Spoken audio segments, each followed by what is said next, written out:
talked about some of the things that North Korea can expect to benefit from, including those tied around economics. But I wonder what concessions, knowing that you've participated in talks like this, what concessions could the United States conceivably make? Well, you know what? A number of the issues we put, and the joint statement of September 2005 from the Six-Party Talks addressed some of those. But indeed, a non-aggression pact.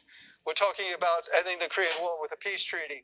The establishment of liaison offices in our respective capitals as we move towards a more normal relationship. So to open the dialogue.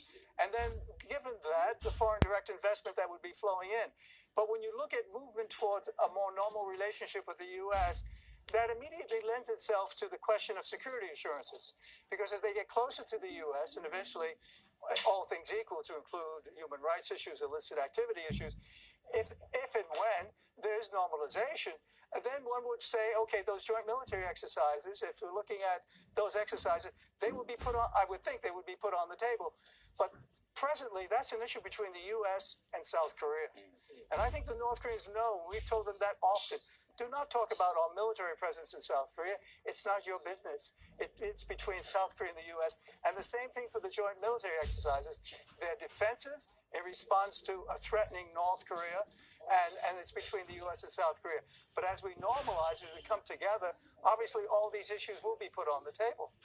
And so, Ambassador, in the wake of this historic meeting, what would be an indication to you that this time around the North Koreans, this was going to be different than in all previous times? And I'm talking about something that they could announce and complete within the next, let's say, 6 months to a year.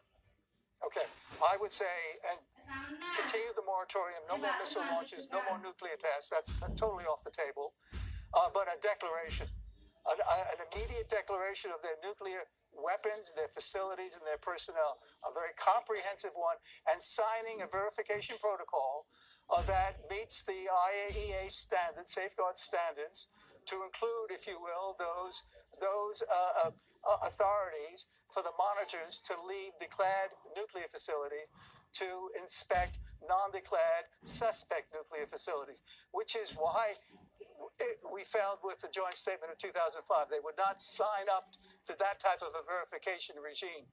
Signing up to that regime and coming in with a comprehensive declaration as to their nuclear universe, their facilities and their personnel and their weapons, I think that's a key first step while you're keeping the moratorium on missile launches and nuclear tests.